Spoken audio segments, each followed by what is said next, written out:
Manusia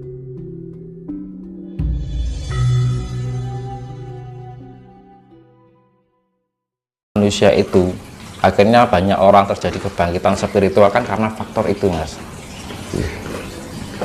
Nah, itu akhirnya orang yang mungkin dulunya terikat oleh ajaran tertentu, ketika dia kena taburan yang namanya starseed itu, atau biji-biji cahaya yang bertebaran dari angkasa ini, maka dia akan berubah, mengalami perubahan secara signifikan, baik secara kepribadian, secara pemikiran,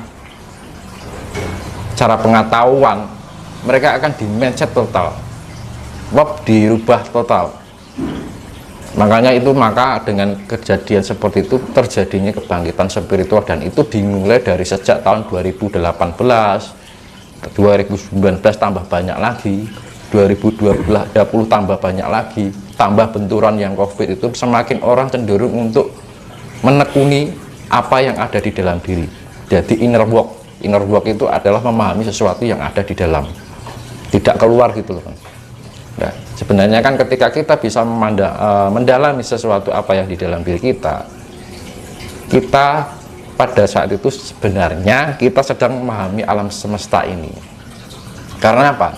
Raga dan tubuh, segala unsur baik fisik dan fisik ataupun metafisik di dalam diri kita itu adalah penggambaran dari unsur semesta, elemen semesta ini.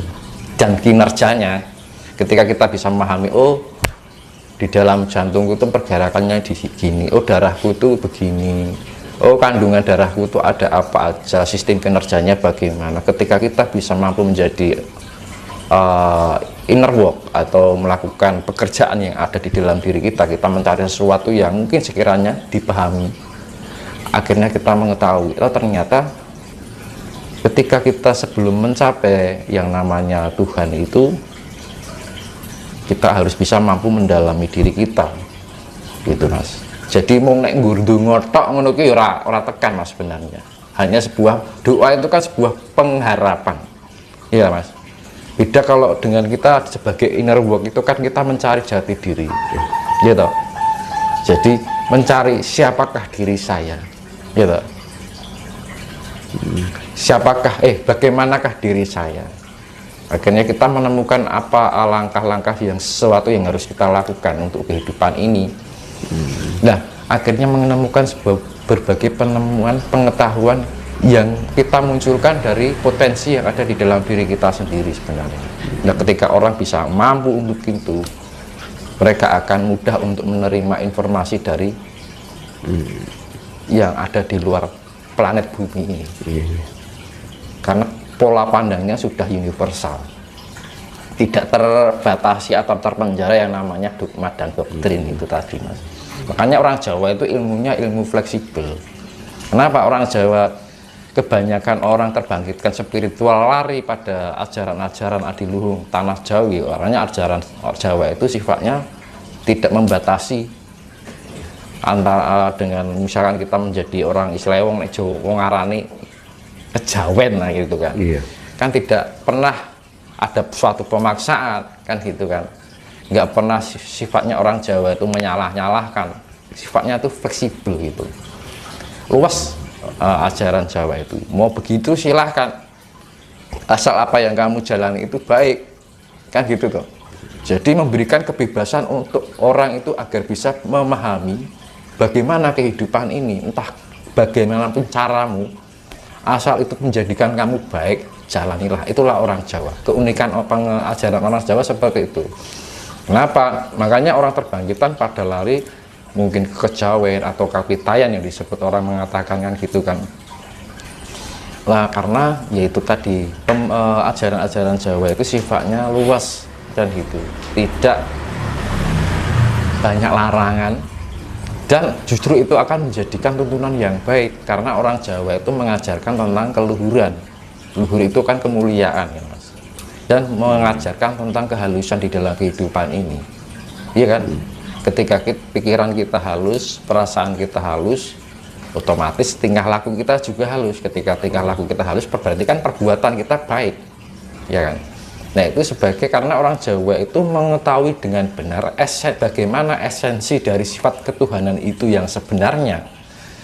Makanya tidak pernah orang Jawa itu selalu meributkan tentang istilahnya nggak ada keracuan di dalam kebenaran. Ibaratnya kan makanya di dalam semboyan Majapahit yang dibuat oleh Hayam Wuruk Tanhana ya, Bhinneka Tunggal Ika Tanhana Dharma Makwa kan gitu kan. Nah artinya itu walaupun berbeda-beda tapi tidak ada kerancuan di dalam kebenaran.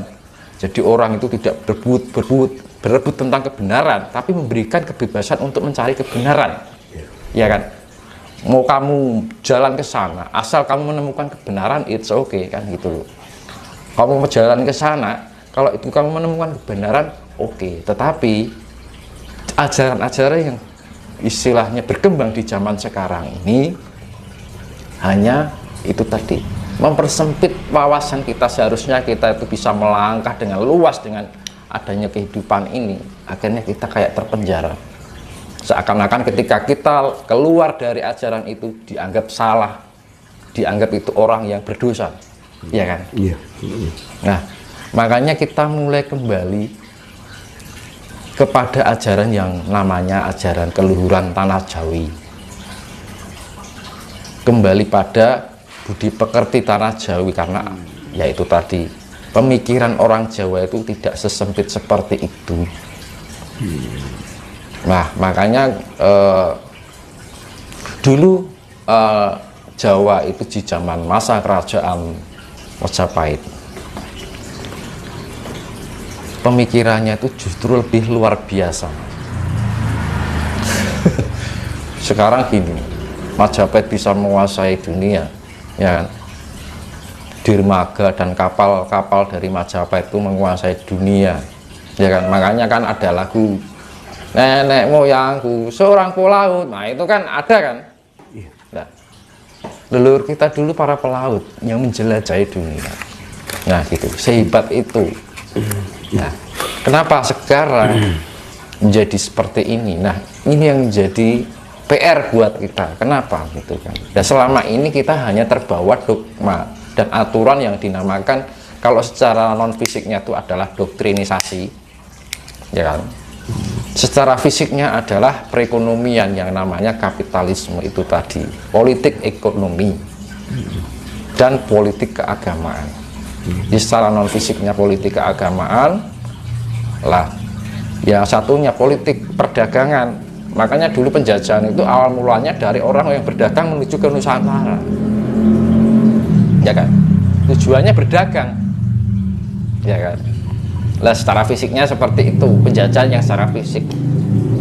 Dulu kan dibilang Jawa bagian utara, daerah Gresik, daerah Pati, Wono, daerah Semarang, Cirebon, itu kan banyak orang pendatang dari luar Nusantara untuk berdagang di Nusantara, dan mereka juga belanja karena Nusantara itu penuh dengan rempah-rempah zaman dahulu kan. Banyak kekayaan dari Nusantara ini, beraneka ragam buah-buahan, makanan, jenis rempah-rempah yang tidak ada di negeri mereka, gitu mas. Nah dari awal mula seperti itu, akhirnya tahu bahwa Nusantara atau Pulau Jawa ini begitu luar biasa, ibaratnya itu kayak surganya dunia, apa-apa ada, tersedia gitu loh mas, secara alam, sumber daya alamnya gitu kan. Nah akhirnya dengan politik itu menggunakan politik, pertama politik perdagangan, akhirnya membawa tentara-tentara itu yang secara penjajahan kayak Portugal, sampai Belanda, sampai Jepang kan gitu kan. Akhirnya itu yang satunya dari politik agama, kira penyebaran. Awalnya semua dari berdagang mas di situ, tapi mereka karena melihat Nusantara itu begitu sangat luar biasa dan bagaikan surganya dunia ya, akhirnya mereka berusaha untuk bagaimana menaklukkan tanah Jawa atau Nusantara ini. Nah ini masih katanya dengan doktrin tadi mas, bahwa seiring berkembangnya iptek kan, jadi kita tiap hari bahwa teknologi tiap hari terus ada perubahan signifikan kan. Nah, apakah di masa depan nanti doktrin-doktrin agama itu akan ditundukkan oleh kemajuan iptek, dan bagaimana nanti ke depan agama itu nasibnya? Apakah nanti akan ditinggalkan oleh pengikutnya atau seperti apa? Sekarang suatu contoh, Jepang kan bisa membuat matahari buatan, ya kan? Karena dengan kecanggihan teknologi, ya. Itu bagaimana pandangan Mas Dinis? Hukum alam itu hukum gini Mas, kita berangkat wujud apa dan dikembalikan sebagai apa, ibaratnya seperti itu. Ibaratnya lah yang itu kan analoginya. Nah dulu contoh ya, ini untuk Nusantara ya, dulu mereka datang dari cara politik agama dan politik ekonomi perdagangan, ya kan, itu kan perdagangan juga kan Mas, sampai sekarang berkembang perkembangannya juga seiring berjalan ya Mas. Penguasaannya itu loh, dari kemajuan teknologi, ya kan, teknologi ini apalagi tambah ini, akhirnya orang menjadi ketergantungan dengan teknologi itu kan. Akhirnya timbul suatu pembodohan, membuat orang itu cenderung untuk melakukan hal yang negatif, terlepas dari karena kenikmatan dunia gitu ya, timbul keserakahan, keangkaran, murkaan. Itu secara politik perdagangan Mas, dari dulu kan gitu, berangkat dari politik perdagangan hingga sekarang kan masih kan, ya kan, semakin pesat. Juga politik keagamaan itu juga semakin ke sini, agama itu tidak bisa menjadikan baik, malah menjadikan, tahu sendiri kan keadaan sekarang bagaimana ya Mas, perang dunia gara-gara agama, wilayah, perdagangan, ya semua gue tak mau mulek nih Mas. Karena manusia itu sudah kehilangan jati dirinya, ketergantungan dengan sesuatu yang ada.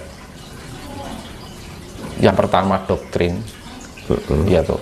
Keduanya adalah politik perdagangan. Akhirnya timbul suatu imperialisme dan akhirnya menyebabkan kapitalisme Mas. Oke, kita lanjutkan Mas. Indonesia ini kan negara besar kan, sumber daya alamnya kan juga berlimpah, surganya dunia, ya kan, surganya dunia. Iya. Dan kenapa kita ini masih aja dari dulu menjadi negara berkembang, ya kan, kalah dengan negara-negara tetangga kan, mulai dari teknologi, ya kan, dari segi pendidikan dan lain sebagainya. Nah, apakah dengan banyaknya agama, ya kan, kepercayaan yang ada di negara kita ini sehingga mengakibatkan bahwa negara kita itu ketinggalan jauh dengan negara-negara lain, padahal kita ini termasuk negara berlimpah, ya kan, kekayaan alam banyak. Mas Dinis tadi sendiri mengatakan bahwa Indonesia surganya dunia. Ini gimana pandangan Mas Dinis? Alurnya ya Mas ya, yaitu tadi alurnya itu pertama orang berdagang di Nusantara, bahkan orang mereka mencari bahan-bahan makanan, kebutuhan kehidupan yang ada di Nusantara yang tidak ada di negerinya. Awalnya seperti itu, ya kan? Nah, dikarenakan mengetahui begitu luar biasanya sumber daya alam yang dimiliki oleh Nusantara, khususnya tanah Jawa juga, mereka berpemikiran untuk berusaha menguasai tempat wilayah yang dimiliki oleh Nusantara ini.